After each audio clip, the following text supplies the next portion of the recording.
this.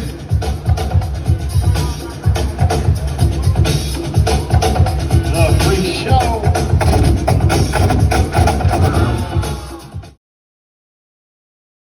Three, four, five, six, seven, eight. 1, 2, 3, 4, 5, 6, 7, 8. Nice. Go the walk.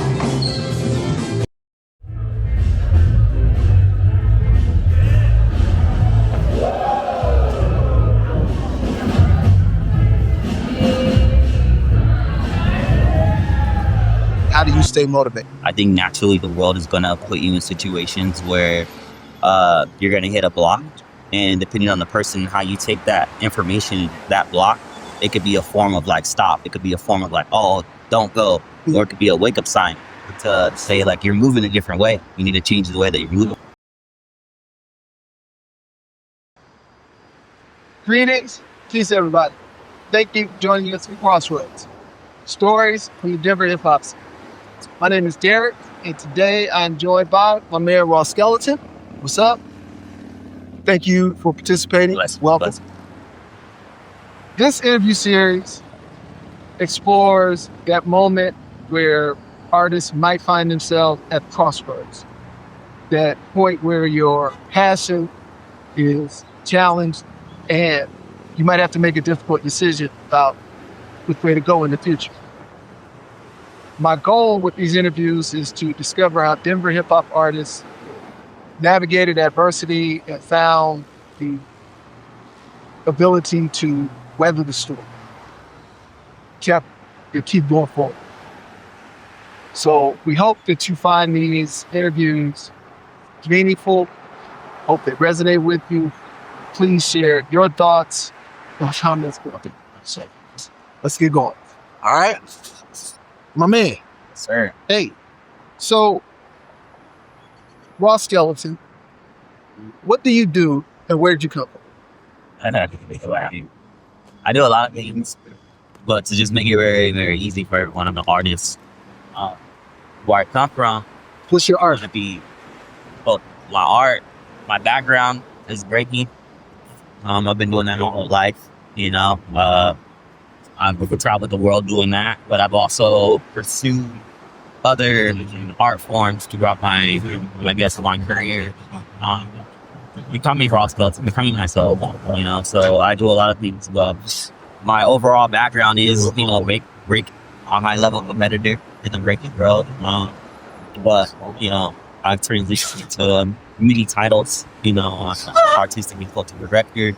You know, coach, you know, Strappy yards. I mean, I'm a coach overall. I mean, that's just part of this, you know, just one of the lanes that I, you know, built with the School of Reiki. But overall, I coach, you know, Reiki, do artistic movement, you know, training, you know, I teach all those things. And I also have my, you know, my own business as well. So overall, you know, I think, you know, it's just, you know, you could put a label on everything, but for the most part, you know, I consider myself an artist. They don't make them like this anymore. Let them know, baby.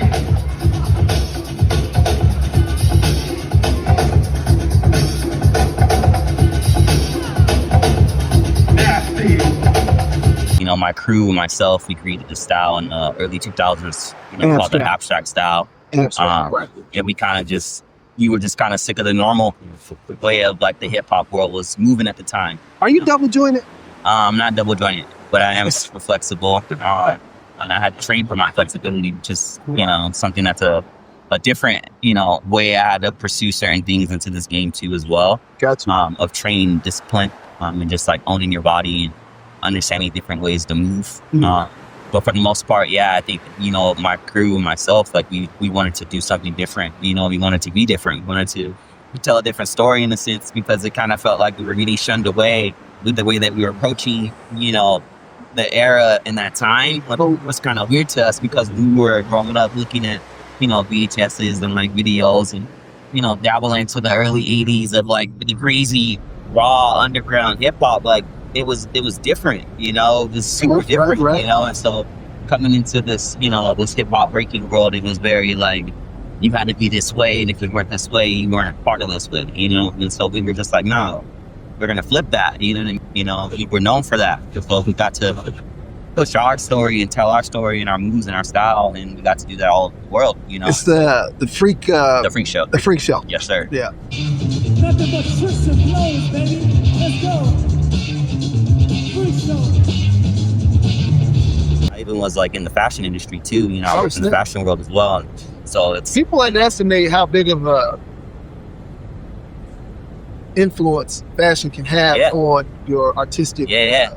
getting out there. Yeah, I mean that was part Look of is a big deal. that was part of our whole like way. I mean, even for us coming up when we got ready for competitions, you know, battles, you know, that's when we came up on battles, hardcore battles.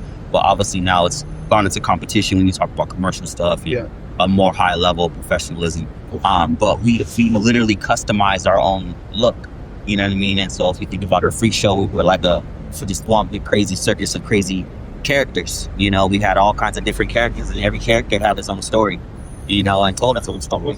And when we came together, it was like a crazy like Ultron like in simulation, you know what I mean? So it just changed the way that the world saw things and how it looked, you know. It's almost like we're a band, you know what I mean? Right, Let's say like right. a crazy rock band, you know, but at the end of the day, you know, I think that's kind of, you know, if you really want to put a label on it, you know, it's just I'm an artist, you know what I mean? I can't really say anything other than that, you know. But Well, that's what we're here to talk about. Your art and some of the challenges of being an artist. yeah, All right. So let's get started. First question. Let's talk about motivation. yes, sir. How do you stay inspired in tough times? Like when things aren't quite going your way, when you aren't quite getting the love and support that you might be wanting from the community, how do you stay motivated? I mean, I feel like that goes around full circle, you know, no matter what you do. I mean, I think trying to find that motivation and inspiration, like only you can really motivate yourself, obviously, you know what I mean? I think that's the biggest thing that I had to figure out for myself. I think naturally the world is going to put you in situations where you're going to hit a block, and depending on the person, how you take that information, that block, it could be a form of like stop, it could be a form of like, oh, don't go, or it could be a wake-up sign to say like you're moving a different way, you need to change the way that you're moving, you know. And for me, like I think inspiration comes in so many shapes and forms of fashion. For me, I think like art, you know, just different types of art, you know what I mean, in general, and like music. You gotta be in touch with nature, you know, too. You know, you gotta be well grounded with yourself and your own energy. I think that's where Do you it have comes from first. routines, disciplines, daily disciplines, and I things mean, that you deal with to stay motivated? Yeah, I mean, I meditate, you know what I mean? I think meditation is really good, a positive outlet for you to release that stress. But there's different forms of meditation, you know. I use my flexibility, obviously, like that's a my way of like letting go of like things that are just toxic in our body. You know, Right. the way that you eat, things that you put in your body, Yeah. you know, the way that you sleep, your eating and your sleep routine is a really big part of your health, you feel like you function. So I think it's just really comes back to the basic necessities of the human body, really. Like, I think your motivation, you know, if you're going and you're a go-getter, right? Obviously you're a go-getter, you're trying to reach a point in your life where you're just gonna be comfortable, right? But doing that, you lose yourself, right? You have to lose yourself. If you don't lose yourself into what you're really trying to accomplish and do, you're never gonna do that. Right. Because you have all these distractions, you know what I mean? And so I think sometimes where, you know, when you're going and as an artist, or even as a day in, day out person, you know, whatever that is, you know, because, you know, I think those importances of finding motivation, it's just trying to stay creative with what you're doing, you know, because I think things get played out, you know. So, do you ever have? Do you rehearse regularly? I train every day, you know. Okay. It's an every day. You can't. It doesn't turn off. That's the thing what people don't understand. It's like everyone sees what's in the lights, camera, action, Right. but the behind, that's what we don't talk about. That's what we don't see as much, right? And so there is a fine line of conditioning. You know, you have to stay in tune, and you have to stay with what you're doing. You have to stay true to yourself and true to your craft, true to your art, true to yourself, true to your hustle, right? Like, all those things go hand in hand, you know, and so you have to, it's like a 9 to 5, you know, everything that you do working your body is a 9 to 5, right? So you have to fine tune it. You have to consciously nurture it. You have to consciously always work on it, right? The mind, the body, the soul, like all those things. So it's just like with practice, you know, but I think there's different stages of how you train your practice, how you use your practice. How do you mean? So for example, like I said, my background is, you know, Reiki, you know, when I was young, right? You're speaking to me now at 39, right? I started my career young. You know, I went high level pro at 16. My first international competition was in Paris, France. Oh, snap. Right. So for me, I got to do a lot of things ahead of time. I was ahead of my time. And I didn't understand that information. I didn't understand what I was doing at that time because I was so young and I just wanted to be raw. I wanted to be good. I wanted to be understood. You know, Right. I wanted people to feel me. You know, I wanted people to understand and respect what we were bringing at the time, you know, because it was a form of just people not respecting us. People, So wait, where'd you come from?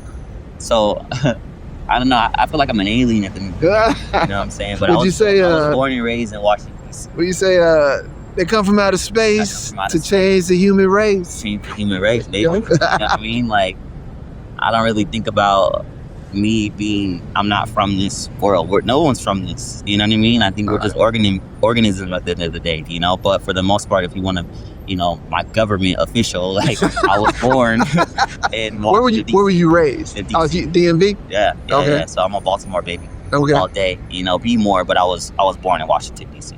Raised out there? Okay. Yeah. From there, my mom, she moved us to Colorado to here. Okay. And I kind of like, I was born into like the hip hop culture, just my family background and just like musicians in my family and artists, and Okay. just certain people around my background. And like, you know, I think certain ethics that I had to learn at a young child being my background as a black man coming up. Well, see, that's what I was You getting know? at. The reason I was curious about your background is because you seem to be more into the esoteric, mind, body, soul, Yeah. those things. That ain't typically hood. Nah.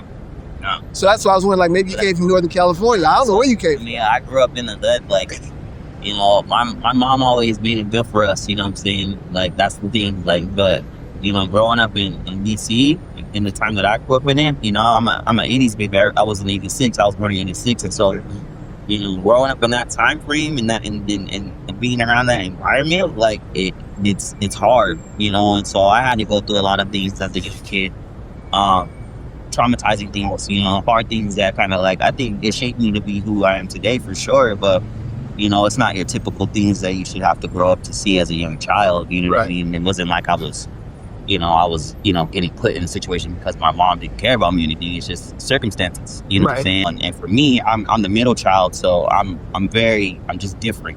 I'm always different. Like I can't move and do what others do. I have to move in my own So I think direction. that actually plays into maybe why we can't get into it, but maybe you don't strike me as someone who struggles with lack of motivation. No. So. No. All right, well now take me back to a moment when you realized you were actually at a crossroads, like a moment where have you ever considered maybe dancing ain't for me? I mean, that's a hard thing, you know. Like, I think sometimes it's a bittersweet kind of a topic for me because, you know, my whole life has been struggling, man. Like, I think that's what I'm saying. Like, people see the outside of your image of who you are as a person, but like, you really get to know a person, you don't really understand a person until you actually sit down to talk with that person. You know, my whole life has been struggling, you know what I mean? So I had to figure a way that I could survive in this world, so I could move, so I could better myself, do what I wanted to do, you know? So I would say it wasn't until like probably like my 30s where I actually really felt like, all right, I know how to do this. I know how to run a business. I know how to structure plays. I know how to really do certain things instead of just be a competitor, be a person that shows up, right? It's like all these different things and all these different layers that people don't recognize. Like, You know, even people that are successful, your success doesn't come overnight. Your success doesn't come right then and there. You know, you can have success in and out of your whole lifetime. And that's what I'm talking about. It's not like, I'm not sitting here saying I'm homeless or nothing like that. Like, I'm good. Like, I'm good. I'm blessed. Like, I have my own school. Like, I have my own business. I have So- nothing for it. I mean, So let me flip it there. What was the moment where you decided, I'm ready to go in, I'm all in? I think the moment where I was like, I'm all in was, I want to say all the way from 2006 all the way to like 2014. You know what I mean? Like, those are like the golden years for me. Right. Those are the years that I really had to grind and really push it to the limits and really make a name for myself and really build and establish myself to where, as I get older, I have a background. I have a story. I have something to share with the world, right? So I think it's like, I'm always hitting points in my life where it's like, I gotta go harder. Like, I think that question for me, that's always been into like I have to. I don't have a choice. There had to be a moment where you were like, I'm ready to start this business, and ain't no turning back. Yeah, so I started Chicks and Bills in 2014. You know, like, that's what I'm saying. Like, Where were you? You were out here? I was in Cali. You were in Cali. With my little girl, Little Sin, rest in peace. You know, that was my crew. You know, so you know, I started Chicks and Bills in 2014. You know, Freak Show was established in 2002. You know, and so both of those entities now that's like those are my businesses in a sense, right? You know, on top of the other things that I have, you know. But I think when I really started taking the business aspect of like really like establishing myself and not just being a talented person with skill, right? Really being able to put it on documentation and then like, you know, website, LLC, like all these different things, like 2014 for short. Like that's you were in Cali. I was in Cali. Yeah. What was going on in your life at that time? Man, I was struggling. I was living the rugged artist life, you know, with all my artist friends, and we were like sharing like one room, like apartment place together. You know what I mean? Trying to make it, trying to do this thing. You know what I mean? And like it was hard. Pressure. I mean, like go days without food. You know, go days like hungry. You know, really hungry for things. And also, it's like, you know, you gotta understand, like, everybody wants to say that they're artists, they're this and this and this, but there's certain things that come with everything that you dive into. It's just like any kind of job title that you go into. You know, there's certain types of pressure that you have to go through. Right. We may see it as like you're not ready, but the life works in mysterious ways. Right. The universe works in mysterious ways. They're learning lessons to better you. So if you're gonna really decide to go this route, you have to understand what it comes with. You have to understand that if you're gonna be an artist, right? You're gonna be someone. Okay, you're gonna make your art be your 9 to 5, pay your bills, your living. Do you understand what that comes with? Now, take in mind, like, we're in a different timeline right now. We're talking early 2000s. But if you can't adapt, then it ain't gonna work nowhere. Of course, right? And so I think that's the always thing. It's like, for me, I always had the mindset of adapting. You know, it's just like fashion, right? It's like, that's why I love fashion so much too, because it's like, you're a trendsetter. You are in control of creating the trend, right? You can be part of the trend, but you can be the creator of the trend, right? And so I think that, to me, is something that's just very, very inspiring. There we go, you know? So all new businesses struggle. Yeah, right? Sure. When did you feel like it turned the corner and you're like, okay, the waters have calmed down a little bit, I'm in front of this now, I'm not chasing it as much? Like, when did that moment occur, or has it occurred? I don't know. I think my story as an artist, struggling, living on the West Coast, is probably like my rugged times where it was really a struggle. But I think it was like I was coming back from work home to visit my family, check in, to do the workshop, all kinds of stuff, build community, so on, right? And then I think like I came back to visit my family one year, and I remember my mom calling me, telling me like, your grandma, like, she's not doing too good. You need to come home, you know, come home and see her. And so I came back, and I think it was probably like I don't even think it was a full week, but I was chilling with my grandma. I came back, we're chilling, everything was good, you know. And then like out of nowhere, I went to go check on her. I was supposed to take her somewhere, and she didn't answer. And then I told my mom, I was like, grandma's not answering, you know. And then, long story short, you know, she ended up passing. She passed away, and like she had like heart failure. So, you know, we ended up going through that whole process, and I feel that kind of like that kind of shifted me a little bit of just like Urgency. the urgency, but the fact that like the one thing that people don't realize, and one thing that I had to realize, that as much as like I am an artist, a lot of artists have different backstories, right? The one story that I can tell, I can say that I had family, I had support, I had love, right? I had people that wanted to see me win, Right. but they were so far away. You know what I mean? Right. They're so far away, and so when you're trying to grind and you're trying to really come up and do whatever else, you need people around you. No matter what, you can't do it by yourself. True enough. Like you True can enough. sit there and try to say you want to. If you want, go ahead, try it. Go ahead.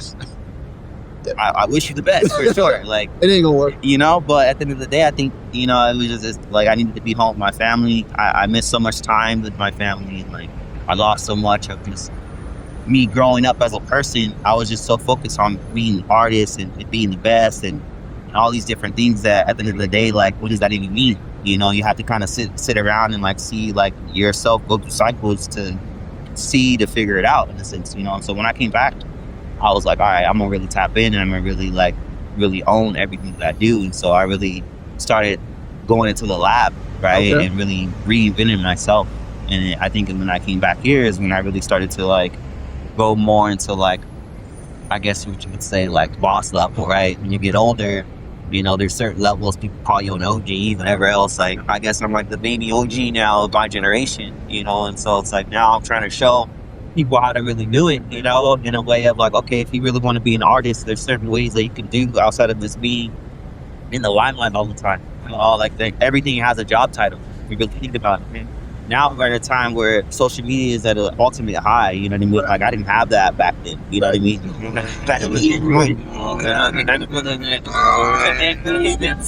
I mean? Like we really had to go to functions. We had to go to places. We had to go to all the spots to really like, you know, and like I miss those times. Don't get me wrong, but I know that's not it, you know, and I don't want to be those people, and I don't want to be those people. I don't want to be that person. I don't want to be a person, another person to contribute to that next generation of OGs or people like, oh, back in my day. You know what I mean? Like, it's like, nah, dude, like, everything was there, you know? All right. So 14, you started Tricks and Blows. Just you, or was it with the crew? So it was me and myself, my at the time, the youngest in the crew was little Sam Jonathan. But he's not here with us anymore, rest his soul. But yeah, it was me and him, and then I kind of just, you know, kind of like took the whole like front hand of like doing everything. You know, I created the name, I created the logo, you know, worked on getting the branding for it, and like the LLC, really making it a business, Right. creating a website and all that stuff too. And then I kind of just went more into like clothing, you know, making a brand, you know. But then I started realizing that like I'm not a clothing brand. I'm not just a clothing brand. You know what I mean? So I started playing around with different gimmicks and different things to kind of figure it out. And like even to this day, I'm still always trying to figure things out because I'm never satisfied. That's the thing. Like I can't stay on something too long. Mm. You know, the moment that I just like, even if it's doing good, you know, I feel like, So that's what I want to get to. yeah, Tricks and Blows. yeah. How long do you think it took? Not just Tricks and Blows, but for things in your artistic life to start turning the corner. I mean, I'm assuming Yeah. that the beginning was rough. Yeah. Right. And today it's going okay. You okay with where it's at today? I wouldn't say I'm okay. I mean, Not satisfied. I don't mean satisfied, but I mean like it's not teetering, is it? Nah. Okay, good. It's only So- going up, baby. So there had to be mistakes, stumbles, setbacks along the way, Yeah. right? Did you see them coming and ignore them, or was you blindsided by them? How did you deal with what you didn't know? I mean, I think, like I said, I think a lot of things hit me out of nowhere because, like, I was living in this facade of, like, my era of an artist is different than this era of artists. You know, my era of artists are real artists of just, like, we're disconnected of everything, right? Like, the smallest thing, like having a debit card, having a credit card, having, like, the smallest little things to, like, navigate through the universe, you know? It's like, pay me in cash, you know, or pay as I go, you know what I mean? And, like, and I use that metaphor in the sense of like, you got to understand how the world works. So if you go to a restaurant and buy some food and everyone's just shuffling around like, all right, just give me whatever. Right. Give me whatever. You're like, Right. how does that, that's not a business. Yeah. then no one's gonna take that serious. Right. So it's a fine line now as the times get moving, right? As we start to go to different areas, like the way that I presented myself as an artist and how I got it then, it's probably not gonna work the same way in this time frame. So you have to adapt You have to to those adapt. situations, you know. And I think that's kind of what it was. It's like you have to consciously always adapt because it's always going to change. You can't stay stuck. Errors are going to always change, and then you got to see what the times are right now.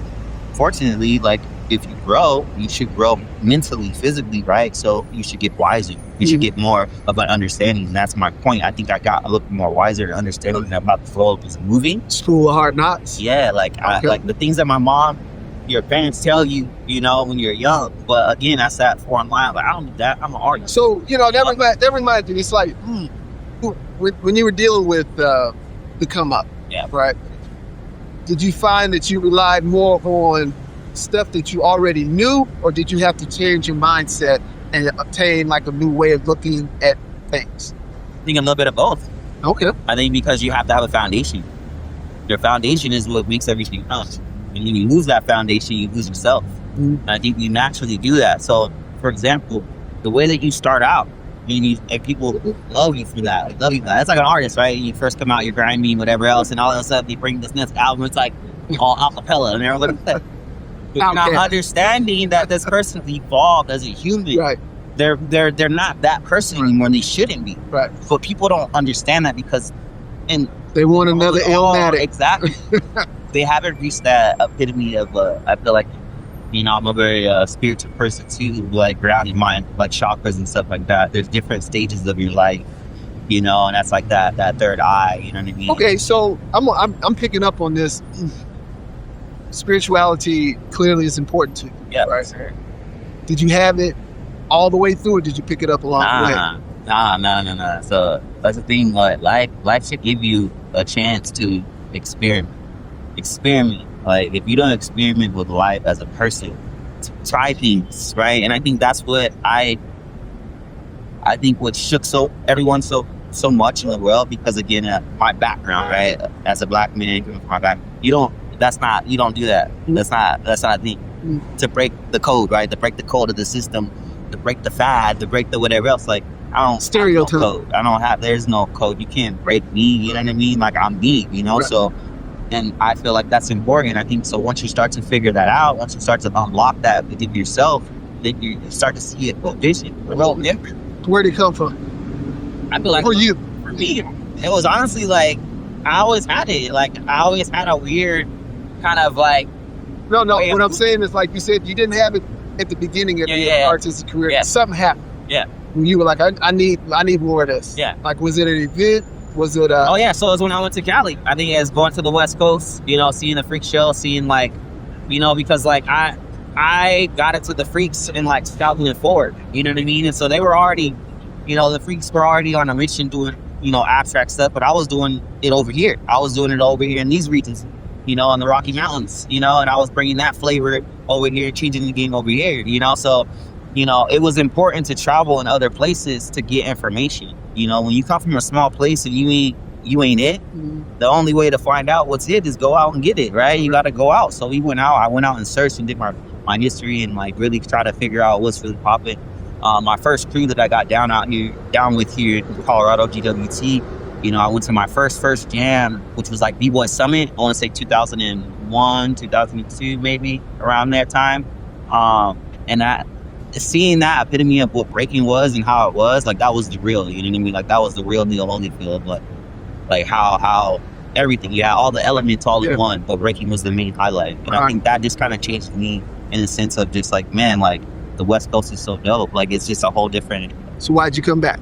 Family? Family was the importance to me because I felt like I lived that life, and then now on top of living in that life, I got to live other lives in other countries. You know, that's the thing. Like I'm not just a national artist. Like I'm an international artist. I've been all over the world with this. You know, so it changes you in a sense. And there's no place like home. You know, you can create home everywhere that you go. Yeah. You know, but for me, my story is a little bit different. Like I said, like, you know, I come from a background with a single mother who raised myself, my brother, my big brother, and my little sister. So like, that connection of understanding of like, this is, you gotta have family. Family's really important. And I felt I lost all that because I was just so caught up in my mix, you know? Right. So, yeah, so I think like it was like that humble mode of just like sitting down for a second to like rebuild myself. What turned you out? What was it that got you into dance? I mean, I always No. I mean, but, no, I'm ready to be a b-boy. Like, what was it? me and my childhood friend come out here. Like when I moved to Colorado, I had like a childhood friend that I grew up with too out here in Colorado. My homeboy, Kenny Kid Combo, you know, and like we were going to the same school, and like he was all into like graffiti at the time and like just doing crazy stuff. And like me and this kid, man, like we were like the only like suburban kids that like their parents would let like catch the bus downtown, like come see what was going on, because people don't know about Denver. Denver has a lot of history when it comes to hip hop, like a lot of all the elements, you know what I'm saying? And so, you know, I think my childhood was just like I was infatuated with like the elements, man. Like graph was like my first element, like really like. No, I'm asking you. You know what I mean? Like that was my first When did element. you decide I'm ready to get down on the floor and that's me? So I came up at a time where I was introduced to all the elements. So, you know, I was running with people in my group, you know, before I even got in a crew that were doing everything. So we had graffiti artists, we had DJs, we had breakers, we had everything. So I kind of, my two things were graffiti and breaking. Before I was a popper. Like I popped before I started breaking. And then I started like, all right, this is dope. I started getting more into breaking. Yeah. But before it was just like, I just wanted to be around the scene. I wanted to be it, you know what I mean? So I wasn't really putting too much time into my practice and my craft.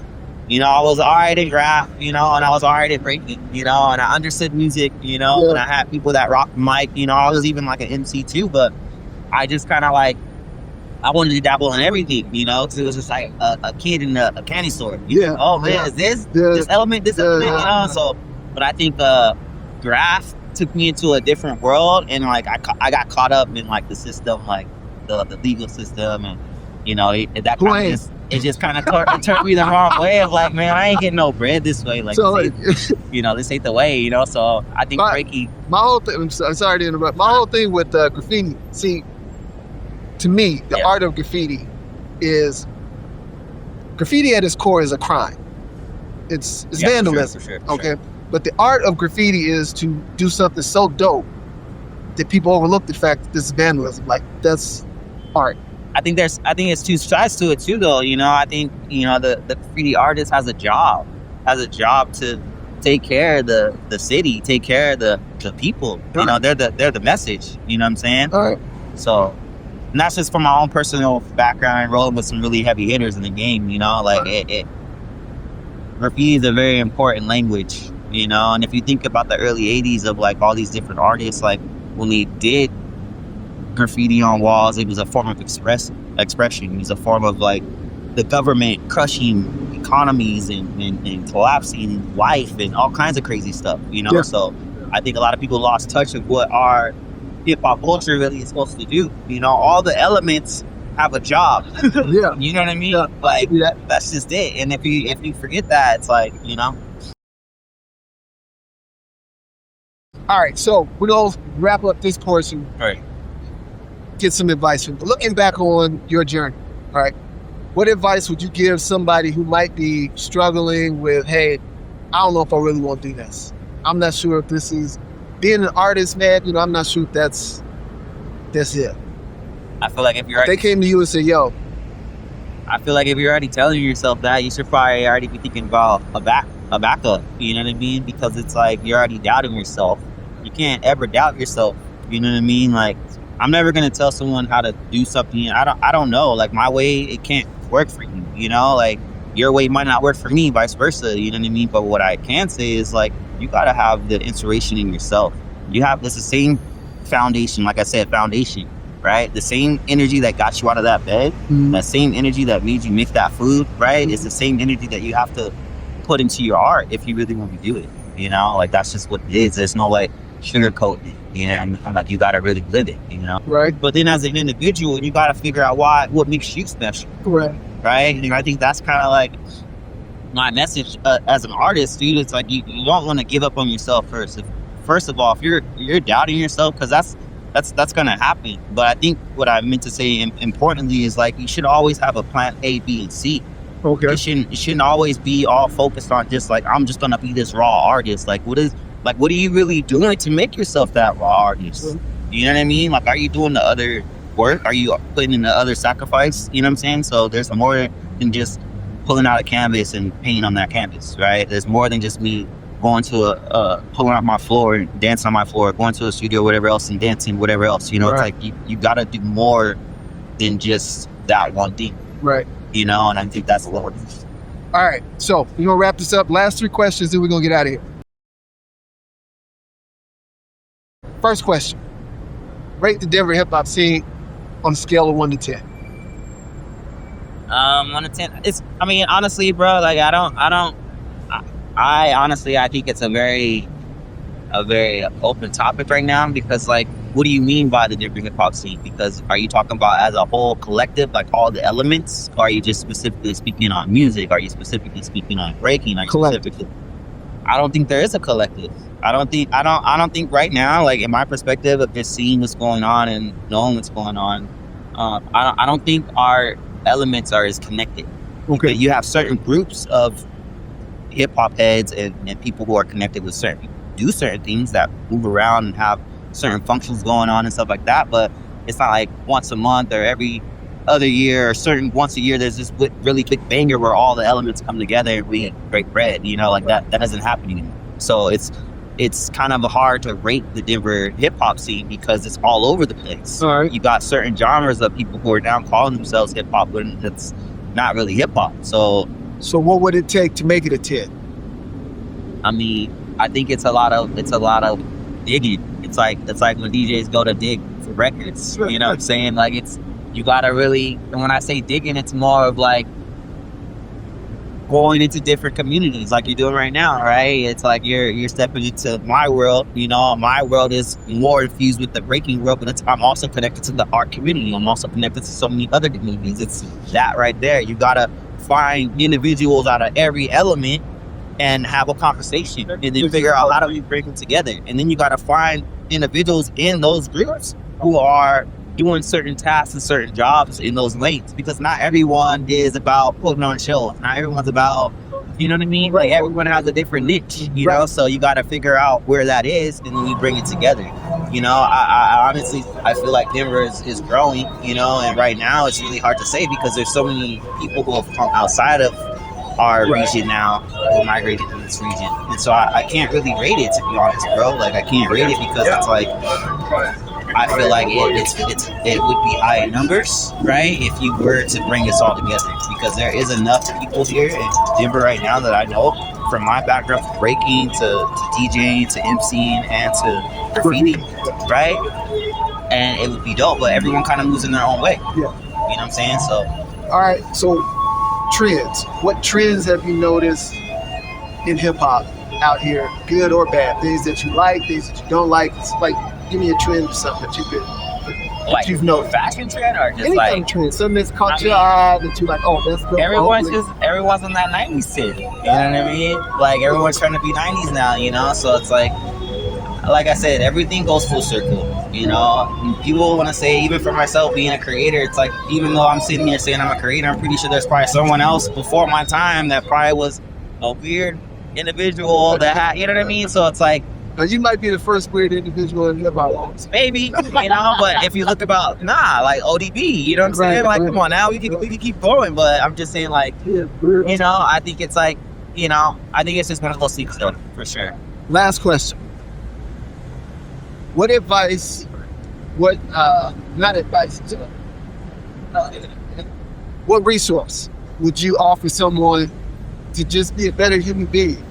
Book, a website, a speaker, an organization, anything, just to be a better human being?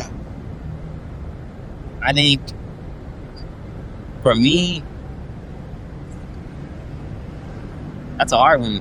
You know, I don't think any book or anything can really make you be a better human being. You know, I think it's more you have to want to be a better human being. Point blank. That's it. Like, and I think for me in this time right now, I think consciously, I don't think I want to refer anyone to a reference. I think I want to refer to people to find themselves. Okay. Find yourself, because when you find yourself, love yourself, then you'll see the change. You'll see the change within yourself, but you see the change around you. Well, cool. Listen, man, I really appreciate you taking time to get down. You got any shout outs you want to give before we get out of here? Shout outs to everybody. Shout out to the world. All right. You know, shout out to my crew, Free Show. Shout out to School of Reiki, Tricks and Blows. Shout out to my man Derek right now. Hold us down for sure. I want to thank you again, man, for getting down. I'm going to have your contact information in the description. Me personally, I think that if you are having trouble at the Crossroads, you should try to reach out to others. Don't try to do this alone. Like you said, we were saying that. If you think you can do this alone, good luck. It's okay not to have it, you know? Yeah. It's okay not to have it. Like, if you're chasing for something that's not meant to be, like, you can't force it. You know? It's okay to be bad. It's okay to feel all these different things. You gotta feel it. And again, for our, generation of men coming up too, it's like, you gotta feel it. We forget to feel. You know what I'm saying? Like, you gotta feel, because if you don't feel, you're gonna forget all the things that make you, right? So, listen, man. Really appreciate it, Paul. Derek, thank you for having me. Appreciate you, brother. For All sure. right, y'all. Peace. Peace. Woo! Hope you got what you needed, brother. For Me sure. too. For sure. I know this one was still going the whole time. Yeah. These lav mics. Yeah. Is this your first time working those black mics? Oh, okay.